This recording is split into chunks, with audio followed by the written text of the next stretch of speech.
You've heard the headlines, you've watched the narrative shift, and you can feel it when the truth is being rewritten in real time. But not here. We don't make the powerful comfortable, we make them answer. No scripts, no gatekeepers, no permission needed. If you're done with polished spin and state-approved storylines, stand with the voice of Western Canada. Join us today. Go to westernstandard.news.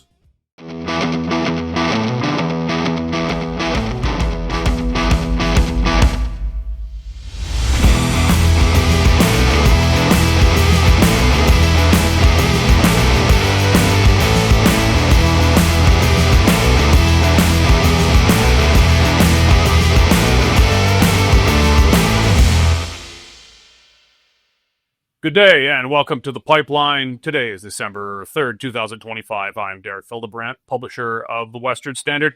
I'm joined by the usual crew in the studio here, former Western Standard opinion editor Nigel Hannaford. Good to be here. And Western Standard senior Alberta columnist Cory Morgan. Always a pleasure. And joining us for a very special day, you're going to find out in a second why, we've got Western Standard's VC Bureau Chief Jarryd Jaeger. Welcome to The Pipeline, Jarryd. Thanks for having me. So we'll be talking about Bill C9, bill in Parliament right now, which is designed to make sure you can't hurt people's feelings online, but now is going to quite explicitly strip people of freedom of speech and freedom of religion around quoting things from religious scripture, which, the Bible, that could be construed by some as hateful, removing any provisions that were in that bill. We're going to be talking about that. We'll be talking about the pipeline deal between Alberta Premier Danielle Smith and Prime Minister Mark Carney. We were talking about it in anticipation of it on the pipeline last week. Now we actually see the deal. Is it a Faustian pipeline bargain? I don't know. I'm not convinced one way or another yet, but it's not quite as shiny and pretty as we were hoping it would be. But first, the reason we've got Jarryd Jaeger on the program today.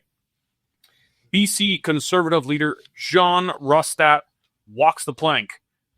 Earlier today, our BC Bureau Chief Jarryd Jaeger broke the story that a majority of the BC Conservative caucus signed a letter declaring non-confidence in him. And then just moments ago, the board of the BC Conservative Party voted to remove him as leader. Jarryd, why don't you add a bit more detail about what's been going on? There's a lot of moving parts of the story. It's just developing as we're talking. But why don't you just give us a little background and what's been going on today? Yeah, so it's been a pretty busy day, but for anyone who's been paying attention to BC politics over the past few months, this shouldn't come as too big of a surprise. So more and more people have been calling on Rustad to resign from both within and outside the party. And today was kind of the final nail in the coffin. 20 out of the 39 MLAs in his caucus signed on saying that they no longer supported his leadership. And so once that came out, he held a press conference and basically said, I'm not going anywhere. That's it. And then, like you said, just moments ago, the Board of Directors passed a resolution to oust him as leader of both caucus and the party, and Surrey White Rock MLA Trevor Halford has been appointed interim leader of both the caucus and the party. So, okay, let me get this straight. So there was the letter released by the majority of the BC Conservative caucus declaring they had no confidence in Rustad as leader and requesting the appointment of interim leader. Rustad then held a press conference after that saying, doesn't matter if the majority of my caucus have voted to remove me, I'm still the leader, right? Yeah, someone asked him, does this put you in an untenable position? And he said, no, not really. And he basically, so he said his argument was there's too many things that are going on in BC under the BC NDP, and ordinary people don't care about this, internal party squabbling, which is true, people don't, but when it comes down to it, there's not much you can do as a party if you're not united. And if there's all this stuff going on inside, it takes time away from actually tackling the issues that matter. So Well, look, Cory, I mean, John Rustad, bless his heart. I mean, like he did obviously incredible things for this party, getting it to where it is.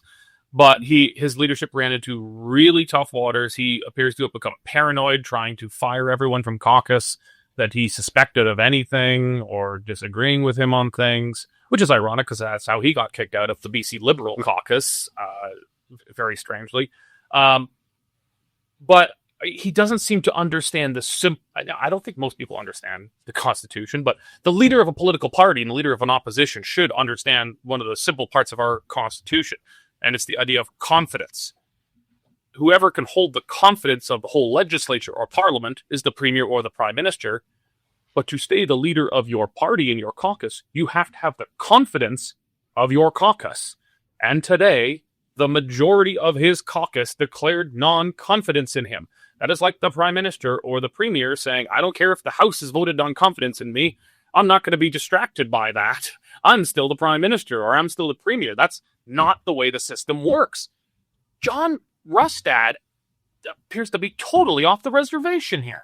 I think, you know what, I can't help but draw a parallel to former Premier Jason Kenney when it all comes to it. He did a lot of work too. He united two parties. He managed to win over the NDP, but then shortly after getting in, just everything started to fall apart. But he stubbornly, I guess, they get the sense of accomplishment. I did all this. Damn it, you guys. I have the right to stay in the leadership this long, and they just aren't going to give out until they dragged out kicking and screaming. With Premier Kenney, it took a whole vote. He tried every mechanism he could to hang in there and hold on, but when it finally push came to shove, the members voted him out. I think Rustad's in a similar mindset. Just I've got to use every possible way. They don't understand what they're doing. I deserve to be here, and he just won't read that writing on the wall. And it's a shame because, already the amount of dignity lost is massive. But if you're pulled out virtually by your ear from that seat, you just don't have any left whatsoever when you go. There's a difference between building something and getting there and being able to maintain it once you're there. And he can't hold this together, obviously. The only person who doesn't know it anymore is him. Nigel, sometimes leaders have failed, but they've been able to still have a political career in that same caucus afterwards. Joe Clark comes to mind. Stockwell Day had a pretty messy one, but he did manage. He was a tougher one, but he did manage to stay on as a member of the Alliance and then Conservative caucus federally and as a cabinet minister. Brian Jean did not initially with Jason Kenney because there was so much bad blood there, but he did come back. Serves now under Danielle Smith. You can think Andrew Scheer. Andrew Scheer wasn't too bloody. He went down pretty quickly, so there wasn't too much blood on the floor. But John Rustad has held on so hard, tried to kick out so many people. I mean, I guess there's some parallels with Stockwell Day in that respect, but does it seem like there's too much blood on the floor for him to even be able to remain as a member of that team? Or is this just, he now just needs to completely exit the stage? Well, the latter. I mean, look, he's not leading anybody at the moment. He's just going for a walk. Who is going to back him up? Who's going to want to run under his banner if there was a snap election in British Columbia? I mean, you give the man his due. He almost won, but he didn't win. So that's like losing. So therefore, he has no leverage. He is not in a position to reward. He's not in a position to do anything. So he's going to have to accept that somebody else is going to do it. Whether he can hang on as a member of the party, as the respected former leader, very much up to him what he does in the next 24 hours. If he says, you guys, if the ship goes down, you're all going down with me, then he's done. But you mentioned Stockwell Day. Stockwell Day is a man of tremendously fine character, and he accepted the judgment of the party at that time, and he did it in such a way that he was able to serve the new Conservative government under Harper. It was extremely valuable. He was brilliant in foreign affairs, and there is that, but you've got to be humble, and I don't see that in Mr. Rustad's response here. Jarryd, so he refused to step down unconstitutionally when his caucus had voted non-confident. Because a lot of this is just kind of behind the scenes, but I've had people, pretty senior well-placed people in the BC Conservatives tell me that members of caucus for quite some time had been trying to bring a vote of non-confidence against him in the caucus, but then the caucus, John Rustad's caucus chair, was just refusing to allow a vote to take place, which, I mean, I really wish I had a boring book of Robert's Rules of Order to give them. You could then impeach the chair at that point. You just impeach the chair if the chair is not allowing a vote, and then you can get to there. But, I mean, the other way around was what they did today, which is you just sign a letter. They would then just give that to the speaker. And at that moment, you cease to be, you don't have the confidence of your caucus. You cease to be the leader of that caucus. Otherwise, legally speaking, anyone could declare themselves the leader of the caucus. That's the way it works. It's confidence-based. Just by convention, if you were elected the leader of the party, you're the leader of the caucus. But the caucus can remove you at any time and replace you with anyone that they like. He refuses to go when the caucus votes to oust him unconstitutionally. But now the party the party's board has voted to remove him. So I don't know. One of the things I've been told was that the party was at least strongly considering, maybe this will be kind of a further carrot and stick. I don't know if they've done it yet, but one of the things told by some of the sources I've talked to is that if he would not step down, they would also revoke his party membership and ban him as a local candidate. Now that's not even just the nuclear option. That's the Carthaginian option. You're salting the earth, murdering everyone, and selling the women and children to slavery at that point. But I suppose that would be one further. As far as you know, that is not, judging by the look on your face, that is not what we know that they've done yet, right? No, I haven't heard anything about that yet. No.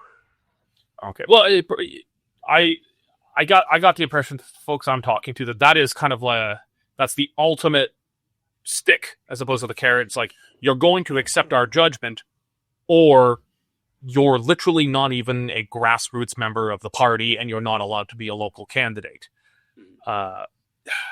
Any sign, have you seen any sign yet, Jarryd, that John Rustad is going to, now that his caucus has voted against him, and now he did not accept that, but now that the party's board has voted to remove him as the leader, has there been any indication as yet, I know this just happened, any indication that he's going to accept that, or is he going to bring them to the Carthaginian option? I mean, I don't know how you can't accept that, because, you know, he's been the MLA up north in his riding for almost 20 years. And so I'm sure he wants to continue doing that. So, I mean, or maybe he's just gone too far to give up and he might just push it all the way to the end. It's really too hard to tell at this point. Oh, what is further than this? I guess he can, like, it's, you know, I've fired people in my career. I've never had to hire security to escort someone out. I've had staff walk out, and in extremely rare occasions, staff has walked someone out. But at this point, it sounds like you're going to have to hire Brinks or something to come and like get him to pack up his box and escort him out of the office. Well, so the question that I have for Jarryd is, whatever happens to Mr. Rustad, what is Dallas Brody and her fellows thinking at the moment? Is there likely to be a rapprochement between these rogue MLAs and the rest of the party? Because really, their fight was Rustad. Yeah, there's the independent ones expelled by Rustad on the left end of the party, and then there's the one BC ones on the right. Jarryd, your thoughts on rapprochement with the rebels? I think one BC they've been successful as a standalone party. You look at the polls and they're, you know, almost at the same popularity as the BC Greens. And so I think they're just going to keep doing what they're doing and let the BC Conservatives kind of figure out their mess themselves. Really? But even with Rustad gone, they wouldn't, like, I don't know. I get the impression Brody would be a contender to win the leadership of the United Party. I could be reading it wrong, but I'm gathering this is the typical battle we have with any big tent conservative party, though. You know, you get your red Tories and your blue Tories, and they've really fractured to the far sides. I think a lot would depend on what the leadership race is, because I imagine there's going to be candidates sort of representing, no, we're just getting ahead of ourselves, but still, like, presuming Mr. Rustad's gone, there's going to be a race. and there's going to be candidates representing each of those sorts of factions. They're trying to find a way to pull it together. And anybody who's on the outs with the party right now, I think would be taking a wait and see as to who's going to end up winning the party confidence. I think Brodie should run. Let Brodie run. Like she is. Very few people knew who she was until she was expelled, and then she's built some significant profile. I don't know. What are your thoughts, Jarryd? If Brodie were to go back in and run for the leadership, do you think she'd be a competitive candidate? She's kind of thrown all her cards on the table, and like you were saying, Cory, it's hard to keep a party together when there are so many different factions. But I think the majority of those who have stayed in the BC Conservative Party haven't joined One BC or split off because they kind of want to be a part of that Big Tent coalition. And bringing Brodie back in, I think would kind of, I don't know, would just put the party back in the same place it was when it was more fractured at the beginning. Well, then it's not a Big Ten coalition if it's not got a place for people like Brodie. Like that. Well, it depends on how big you want to make the coalition. Yeah. Well, I mean, it's a pretty fundamental part of it. If you're going to be the Conservative Party, you got to have Conservatives. You got to have the Conservatives. Otherwise, you're just kind of the old Liberal coalition, and we're back to where we were 15 years ago. I mean, that's also a possibility. It's a big discussion. I think some of that, assuming even if Brodie wanted to make a go at it, I guess that would land on the party executive committee on whether or not reestablish your membership even in the party, which I imagine right now is void. I mean, there's a whole lot of rabbit holes to go down with this. And if she did win the leadership, I personally, that would lead to quite a split in the remaining party. I could see a center-left breaking off. Welcome to conservative politics, as usual. Yeah. You know, I had congratulated BC Conservatives on having such a quick and neat and nice unification relative to the Alberta experience. And it is still a lot less messy. Like, we got to remember how friggin' messy it was. Remember, like, the mass floor crossings and then just total death. And it's still not as bad as it ever got in Alberta. But you're really working on it, BC. You guys are really working on replicating to how nasty and messy the Wildrose. Talk to some of the veterans of the PC Wildrose battles. Yeah. There's still blood dried on the floor. Yeah. Okay. Well, where does it go from here, Jarryd? Like, actually, let me put it this way. So, if John Rustad finally bows to, yes, my caucus has voted me out. Yes, my party board has voted me out. That's it. Then we know more or less where it's going to go. What happens if he chains himself to the radiator, handcuffs himself to the radiator, locks the door, says, I'm not leaving my office. I'm the leader. You guys can go to hell. What happens then? Does someone go to court or something? I have no idea. Start by turning up the heat on the radiator. Well, you have to send me out to Victoria because that'd be some great footage. Yeah. Yeah. You know what? This actually might... We're ever so slightly pre-recording here. This already might be answered by the time we're done. Jarryd, keep your Twitter feed open as we're talking. We'll come back to this if we get an update. But John, you probably got other things to do tonight. But if you're watching this, for God's sakes, for the good of the BC Conservatives and for British Columbia, I know you feel you've been wronged here and that you're on the right side, but it's time to fall on your sword and do the right thing. It's over. It's just bloody over. Okay. I guess it kind of segues with BC a bit here. The pipeline. So last Wednesday, last time we did the pipeline, our general commenting was it's got to be pretty good because Smith is facing UCP members Friday night at her the annual UCP convention in Edmonton. And, for her to be able to do a peace deal with Ottawa, with a party that does not like peace with Ottawa right now, is better be pretty good. Saw the agreement Thursday. It's kind of convoluted. There's a lot of ins and outs of it, but there's some odd stuff. But yeah, Cory, you were with me at the convention, and I think to the shock and horror of the rest of Canada, Alberta Conservative members were not glowing in their praise of this agreement on Friday, were they? Not even slightly. I mean, absolutely They didn't like it. mortified by it, and they expressed it. And watching that parallel and talking to a lot of people, and we talked to probably hundreds of people over that 2 days. Smith is still wildly popular among the members. They love her, but they think she signed on to a stinker. And it's not just there's two aspects. One is just some people don't believe the pipeline's ever going to go anyways. And the other is some of basically, as you're pointing out, is a Faustian deal. Like, we're looking at some of the commitments that have to be made in order to do this. A massive carbon capture project, which could benefit some crony capitalists and possibly suck some subsidy dollars into certain directions, which blue conservatives aren't necessarily thrilled with that sort of trade-off. A large hike in the carbon tax, industrial. What I see is actually a lot of junior operators in Alberta probably not really happy with this whole deal at all. Yeah. Because that's crushing their ability to be competitive on the markets while the major players play the subsidy game. Yeah, the big players, they pay, but they also get to collect. Yes. Small guys don't collect. They only pay. If you're sucking it back out through the carbon capture thing, then you can perhaps Yeah. It's just getting uglier and uglier as we look at it. And then with our own Dave Winnick talking about some of this stuff with obligations, domestic purchases of materials for it, which could price this out of the range, rather than having a wide option of areas to source your materials and so on. It's just a bad deal. I mean, we did expect a lot because we'd seen that hard, and we'd gotten on our case. Premier Smith said, hey, these 9 things have to be gone by Grey Cup or else. And then we came all the way up to Grey Cup and it was, or else, well, I'll tell you in 2 weeks. And we come up on 2 weeks and okay, this is going to be something big. And she said 7 of 9's not bad, but you don't even get the 7 of 10. And this is a commitment on paper to 7 of 9, and it's just flew like a lead balloon. So, and now we're seeing the debates, we're seeing the discussions, we're seeing the Bloc Québécois, demanding the Prime Minister basically stop this. BC saying we're not going to have it. Indigenous groups are saying we're not going to have it. And the Prime Minister has just kind of said, I'm going to step out the door and let Premier Smith deal with this. Yeah. Because the only way this is going to happen is with ongoing support from the Prime Minister saying it's going to get done. And he's not doing that. No. So she's holding on to a dead document, I think.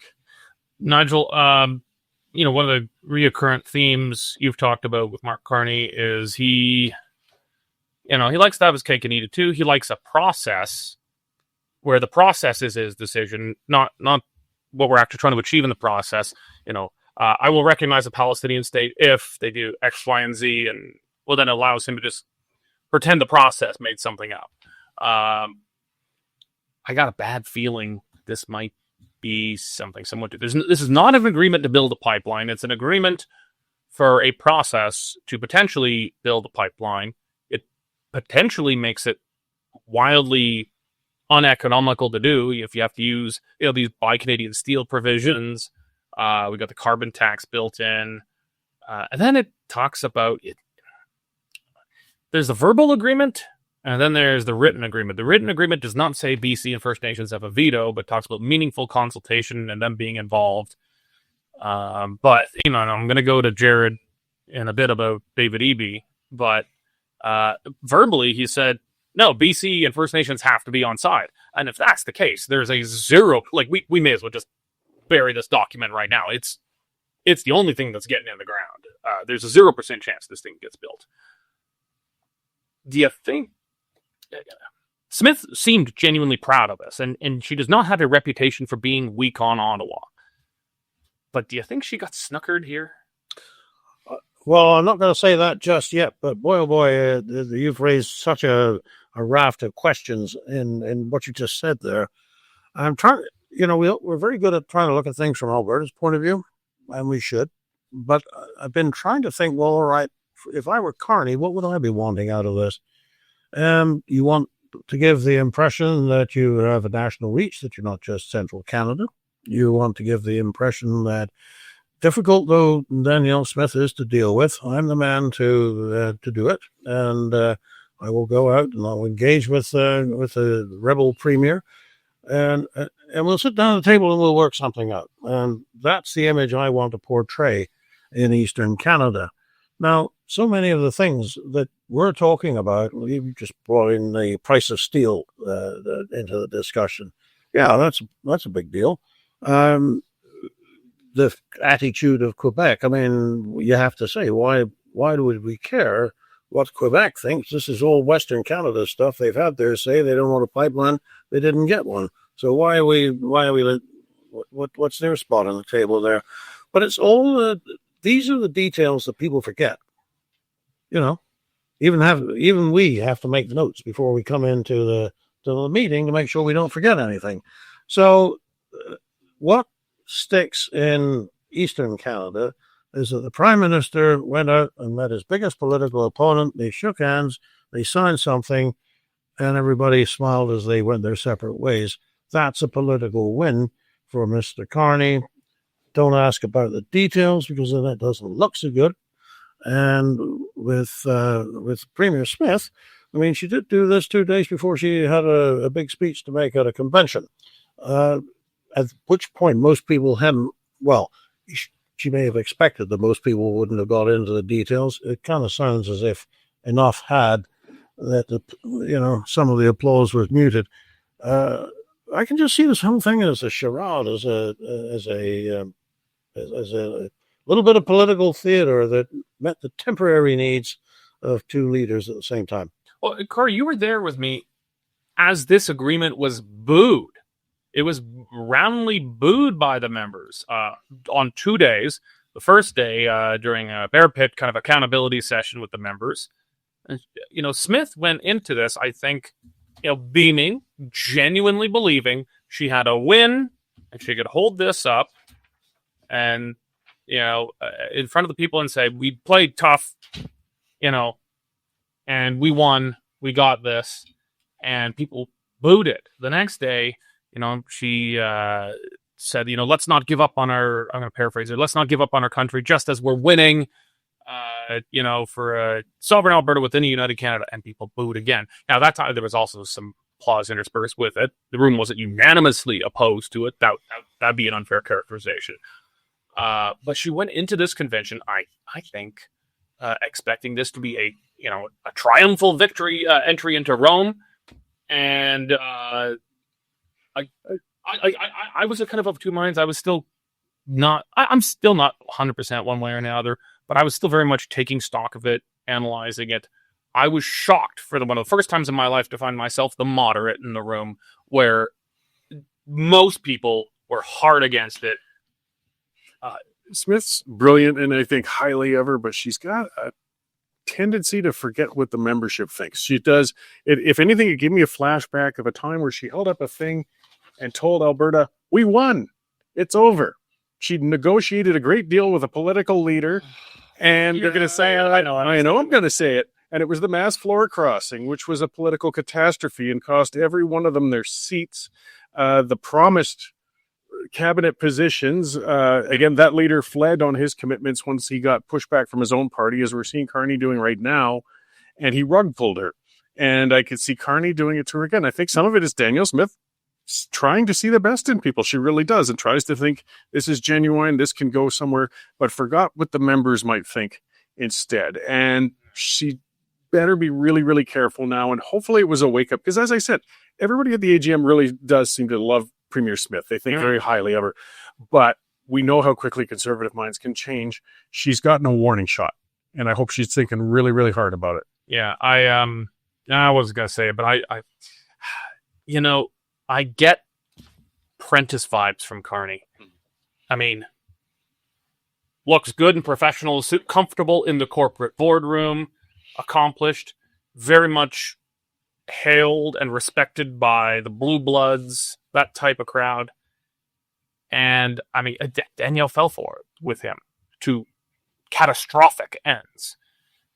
And I'm not saying this is the same thing, but I get Prentice vibes. That's what I mean. I'm not saying it's the same, but some of that feel is coming up, and hopefully she's just learned from it. Yeah, and I think that she's always the members do love her, but they still remember that. Yes. And I mean, and it took a lot for forgiveness to take place there, but they did. But they have not forgotten. So I don't know. If I was Smith, I'd be treading very cautiously around Carney here.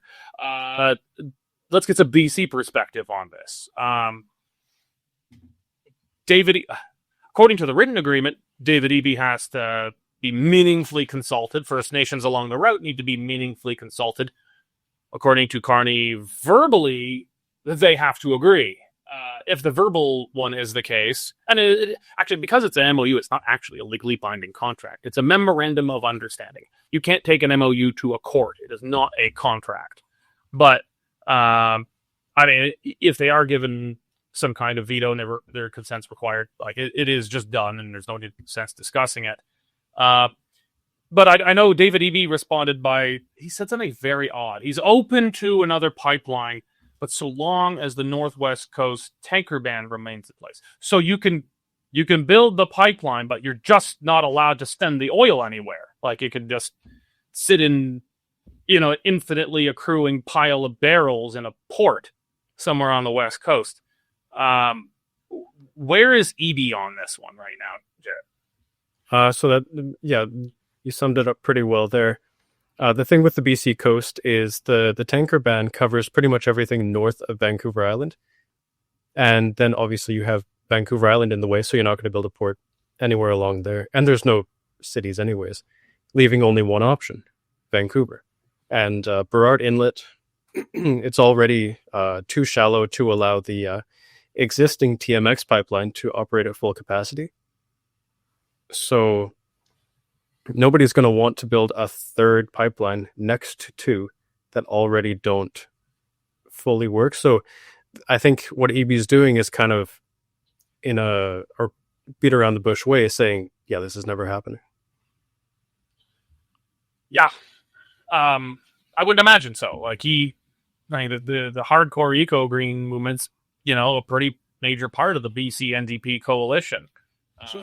At what point does the federal government actually exercise the power it says it has to control movement of product across provincial borders? Maybe he does. He does. I'm trying not to be overly partisan or ideological about this. Maybe he does. Maybe he still remembers this. Pardon? Where did that start? You're not being over partisan. Ideological. Look, I mean, the federal government comes to Alberta and says, you've got to do things our way. We want net zero by 2035. Okay, make it 2050. Your pipeline projects are not going anywhere unless we say so. All right. Well, now you're saying they will. Are you saying they still aren't going to go anywhere? I think the federal government has control over interprovincial trade movements, or it doesn't. And right now, he seems to be hiding. This is the bad thing about Carney. Always tells you something and then says, of course, you made reference to it earlier, but it's conditional on something else. Yeah. Well, I maybe end with this, that we have a likely independence referendum coming up in 2026. There needs to be a hard deadline for approvals.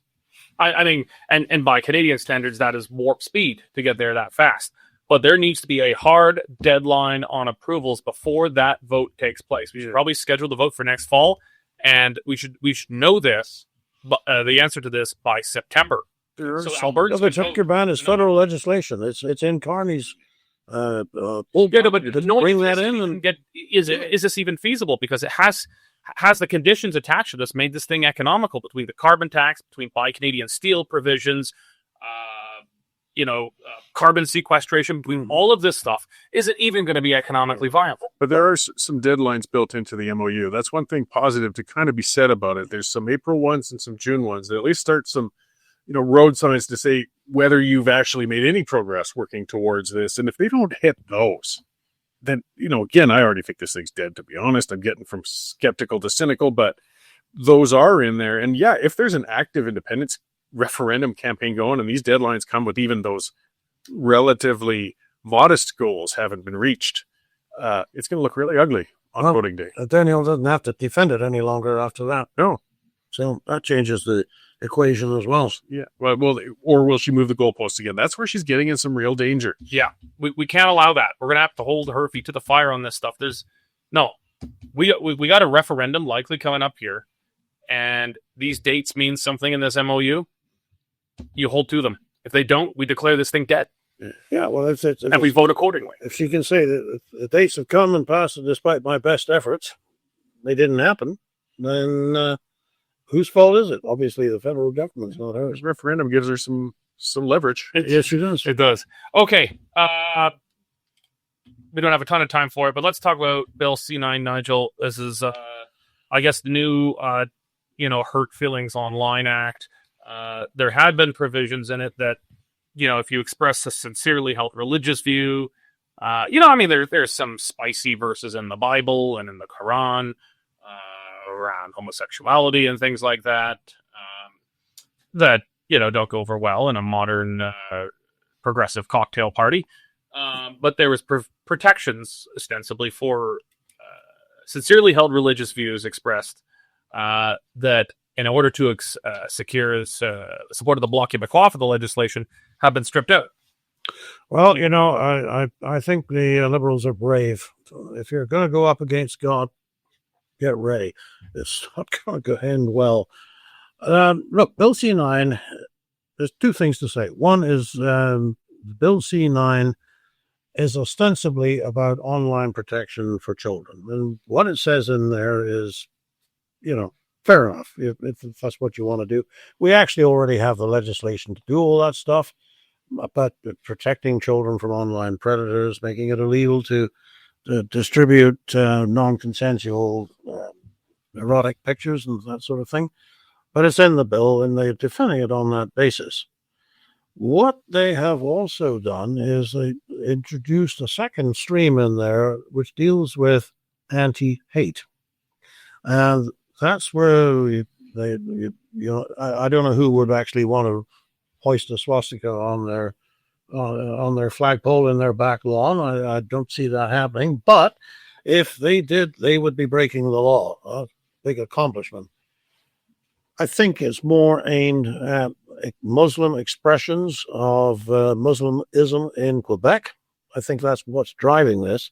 But to kind of make it look fair, they have also said, well, by the way, the Bible says some unkind things about homosexuality. We've got to ban that as well, and it's part of a back-scratching deal between the government and the Bloc Québécois.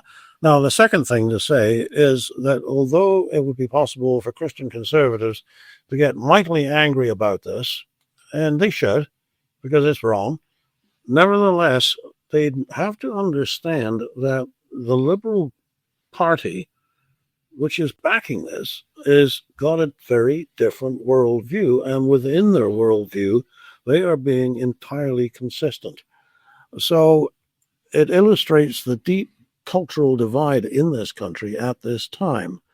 The temptation when you see Mark Miller out there saying, well, we're going to have to ban these passages of the Bible. They're not going to be used as a defense of genuinely held belief anymore. Your back goes up and you think, well, who are you to say that the Bible is wrong? Within their essentially atheistic point of view, they're doing exactly what you would expect them to do. I'm surprised it's taken this long to get here. Yeah. Cory, the bill ran into similar trouble in the previous parliament under Trudeau. They've essentially just trying again here, I guess. They said, we're going to avoid some of the pratfalls of the last one. They do not appear to be. The UK, I think, UK arrests, not even accounting for the difference in population size, UK arrests in gross numbers 3 times as many people a year for online comments as Russia. Now, to be fair, in Russia they just defenestrate you in some They cases. fall off a balcony. Yeah, you fall out the window. So I'm not accounting for those numbers, and that's real.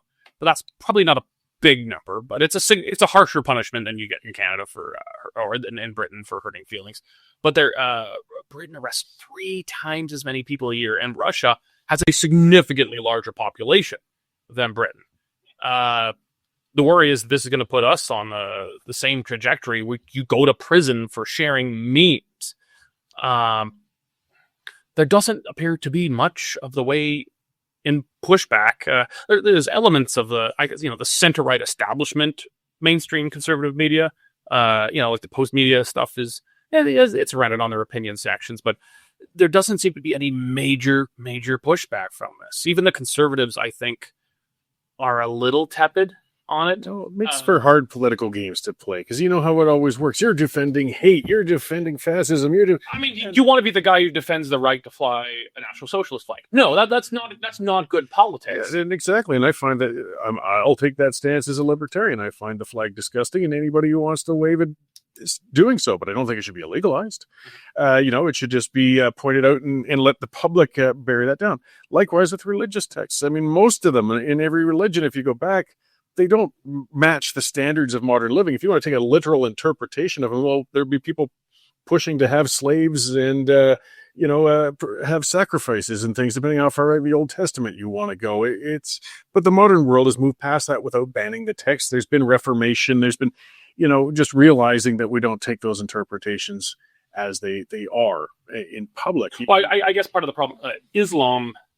Islam's a different. That's what I think generally the Christian world, which has a more elastic interpretation of some of these texts, whereas in Islam, it's the Quran is the literal divine, not divinely inspired, but is the literal written word of God, and it is, and of course, not every Muslim takes it this way, but very significant numbers of Muslims do. And so, some of their texts, spicier sections, if you will, a lot of people do take it very literally. And I get that some groups don't feel safe from that. But guess what? That's the price of a free society. They're going to get to say some stuff that makes you feel very uncomfortable. Well, certainly. And I mean, we have to go after the crime rather than the text. I mean, I'm an atheist, and my views in some of the countries in the Middle East, if I tried to put those out in the open, that's the same crime, because my thoughts and speech wouldn't be allowed and I would be beaten down because it's a theocracy. On the same other side of the coin, you can't ban the texts. You just ban the acts then, and murder and honor killings and some of the other things that people might use their text to try and justify. We just don't allow that. But the government's using that, I think, just as a easy target, low-hanging fruit to bring in another bill that's controlling speech. So they'll go after those extreme elements and say, we need to do it because of this. But as you said, it's going to come to the point where people are going to be getting incarcerated for memes, and then we all lose. It's dangerous territory. I mean, I always err on the side of freedom. Yeah. Okay. Well, we're going to put a pin in that and go to our parting shots. First one, Jarryd, I'm going to give you a little more time since you're new to the show. We'll start with Nigel.